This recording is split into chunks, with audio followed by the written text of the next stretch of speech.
श्री स्वामी समर्थ. 4 डिसेंबरला दत्त जयंती आहे. वर्षातून एकदा दत्त जयंतीचा दिवस येत असतो. अत्यंत खास असा हा दिवस असतो. दत्त जयंतीच्या दिवशी आपण दत्तगुरूंची पूजा करत असतो. त्याचप्रमाणे उंबराच्या झाडामध्ये साक्षात दत्तगुरूंचा निवास असतो. म्हणून दत्त जयंतीपर्यंत कोणत्याही दिवशी आपण उंबराच्या झाडाची एक वस्तू घरामध्ये आणायची आहे, ज्यामुळे साक्षात दत्तगुरू आपल्या घरामध्ये येतील. दत्तगुरूंचा आशीर्वाद आपल्याला प्राप्त होईल आणि त्यांच्या कृपेने आपल्या जीवनातील कोणत्याही समस्या असतील तर त्या नष्ट होतील. आपली कोणतीही आणि कितीही कठीण इच्छा असेल तर ती सुद्धा पूर्ण होईल. कोणती वस्तू आपल्याला घरामध्ये आणायची आहे याचीच माहिती आपण या व्हिडिओमध्ये पाहणार आहोत. उंबराच्या झाडामध्ये म्हणजेच औदुंबर वृक्षामध्ये साक्षात दत्तगुरूंचा वास असतो. 21 गुणांनी परिपूर्ण असलेल्या औदुंबर वृक्षाखाली सद्गुरू दत्त माऊलींनी साधना केली होती. उंबराच्या झाडाला प्रभू विष्णूंनी आशीर्वाद दिला आहे की याला सदैव फळे येतील. त्याचप्रमाणे जो कोणी या झाडाची पूजा करेल, भक्ती करेल, त्याच्या मनोकामना पूर्ण होतील. उंबराच्या झाडाचे फक्त दर्शन जरी केले तरी सुद्धा उग्रता शांत होईल आणि या झाडाला नियमित प्रदक्षिणा घातल्याने अपत्य प्राप्ती होईल. त्याचप्रमाणे औदुंबराची म्हणजेच उंबराची पूजा केल्याने जन्मांतरीचे पाप नष्ट होत असते आणि इच्छित फळाची प्राप्ती होत असते. औदुंबराखाली जर एका ब्राह्मणाला जेवू घातले तर अनेक ब्राह्मणांना अन्नदान केल्याचे फळ मिळते.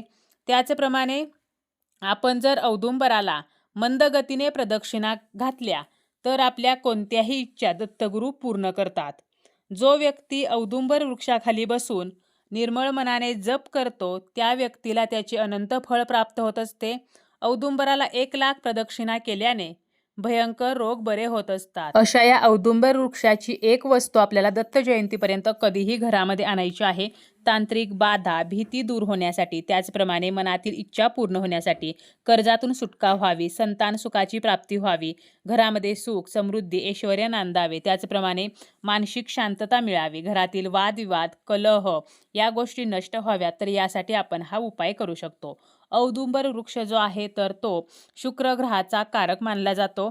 ज्यांचा शुक्र कमजोर आहे, ज्यांना आर्थिक समस्यांचा सामना करावा लागत आहे, पैशाच्या अडचणी आपल्याला जर सतत येत असतील, काही केल्या कर्ज फिटत नसेल, तर अशा व्यक्तींनी अवश्य हा उपाय करायचा आहे. आपल्याला जर लक्झरियस लाईफ हवं असेल, म्हणजे आपल्याला ऐशोआरामाचे जर जीवन जगायचे असेल तर नक्कीच हा उपाय करायचा आहे. आता हा उपाय आपल्याला दत्त जयंतीपर्यंत कोणत्याही दिवशी करायचा आहे.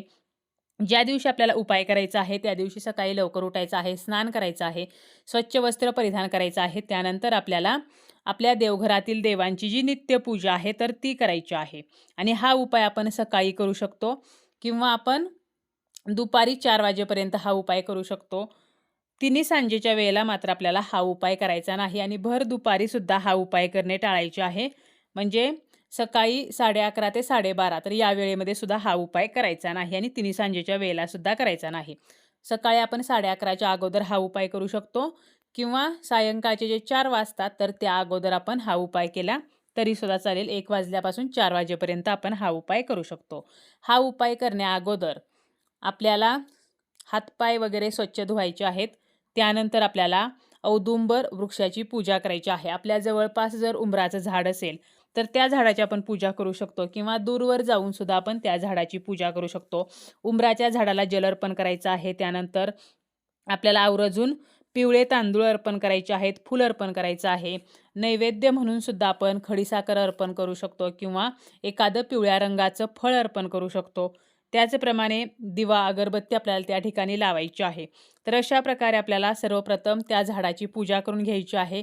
त्यानंतर औदुंबर वृक्षाला आपल्याला नमस्कार करायचा आहे, दत्तगुरूंचं आपल्याला स्मरण करायचं आहे आणि त्यानंतर प्रार्थना करायची आहे की माझ्या जीवनामध्ये अमुक अशी समस्या आहे, पैशाच्या अडचणी असतील तर माझ्या घरामध्ये पैसा टिकत नाही किंवा पैसा येत नाही, अशा प्रकारे आपली जी समस्या आहे तर ती बोलायची आहे. जसं की आपल्या घरामध्ये जर काही दोष असतील तर ते नष्ट होऊ द्या, घरामध्ये माता लक्ष्मी स्थिर होऊ द्या, मुलांसाठी आपल्याला उपाय करायचा असेल तर मुलांची प्रगती होऊ द्या किंवा पतीची प्रगती होऊ द्या, आपल्या घराचे कल्याण व्हावे, आपल्याला जी इच्छा आहे तर ती इच्छा बोलायची आहे आणि ती इच्छा दत्तगुरूंनी पूर्ण करावी म्हणून आपल्याला प्रार्थना करायची आहे. यानंतर म्हणायचं आहे की मी आज तुमचा लहानसा भाग नेणार आहे आणि असं म्हणायचं आहे आणि मला परवानगी द्या. तर अशी परवानगी आपल्याला मागायची आहे.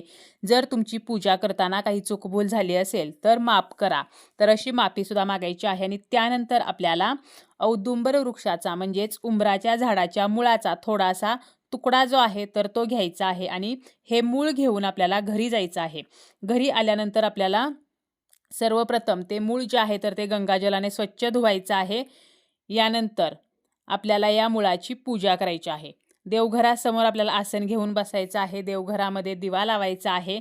त्यानंतर आपल्याला एक जर छोटासा आपल्याकडे पाट असेल तर तो घ्यायचा किंवा एक छोटीशी प्लेट घ्यायची. त्यामध्ये लाल कापड ठेवायचं आणि त्यावरती आपल्याला हे मूळ ठेवायचं आहे. त्यानंतर आपल्याला या मुळाला हळदी कुंकू, पिवळे तांदूळ, पिवळे फूल अर्पण करायचं आहे. धूप अगरबत्तीनं ओवाळायचं आहे आणि खडीसाखरेचा नैवेद्य दाखवायचा आहे. त्यानंतर 108 वेळेला श्री गुरुदेव दत्त तर हा मंत्र आपल्याला म्हणायचा आहे आणि त्यानंतर पुन्हा एकदा आपल्याला प्रार्थना करायची आहे की माझ्या जीवनामध्ये अमुक अशी समस्या आहे, या समस्येतून आम्हाला लवकरात लवकर बाहेर काढा. मग आपली जी समस्या असेल तर ती समस्या बोलायची आहे. जेव्हा आपण उंबराच्या झाडाची पूजा करतो तर त्यावेळेला आपण जी समस्या सांगितलेली आहे तर तीच आपल्याला घरी आल्यानंतर सुद्धा त्या मुळाची पूजा केल्यानंतर बोलायची आहे. आणि यानंतर आपल्याला दत्तगुरूंना नमस्कार करायचा आहे. मनोभावे आपल्याला प्रार्थना करायची आहे. हा उपाय आपल्याला पूर्ण श्रद्धेने करायचा आहे. त्यानंतर हे जे मूळ आहे तर ते तसंच राहू द्यायचं आहे आणि ज्या दिवशी आपण उपाय केलेला आहे त्या दिवशी संध्याकाळी आपण जर सकाळी उपाय केला तर संध्याकाळच्या वेळेला एका डबीमध्ये हे मूळ ठेवायचं आहे किंवा पिवळ्या कपड्यामध्ये आपल्याला ते बांधायचं आहे.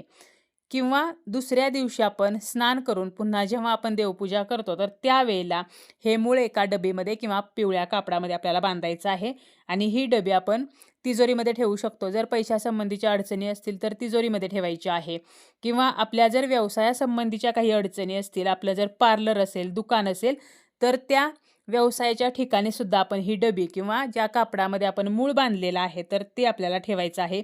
वर्षभर आपल्याला हे असंच राहू द्यायचं आहे.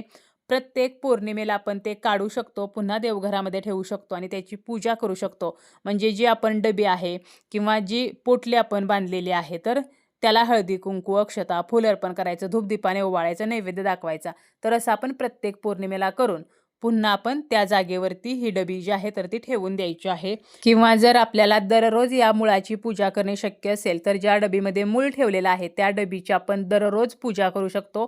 ती डबी आपण देवघरामध्ये ठेवली तरीसुद्धा चालेल किंवा अगोदर सांगितल्याप्रमाणे आपल्या व्यवसायाच्या ठिकाणी दुकानामध्ये वगैरे ठेवली तरीसुद्धा चालेल. अत्यंत खास आणि प्रभावी असा उपाय आहे. तर दत्त जयंतीपर्यंत आपल्याला हा उपाय करायचा आहे. परंतु दत्त जयंतीच्या दिवशी मात्र आपल्याला हा उपाय करता येणार नाही. कारण दत्त जयंतीच्या दिवशी आपल्याला औदुंबर वृक्षाला कोणत्याही प्रकारे इजा पोचवायची नाही. त्यामुळे या दिवशी म्हणजे दत्त जयंतीच्या दिवशी मात्र आपल्याला हे मूळ जे आहे तर ते अजिबात तोडायचे नाही. दत्त जयंतीच्या अगोदरच आपल्याला हा उपाय करायचा आहे.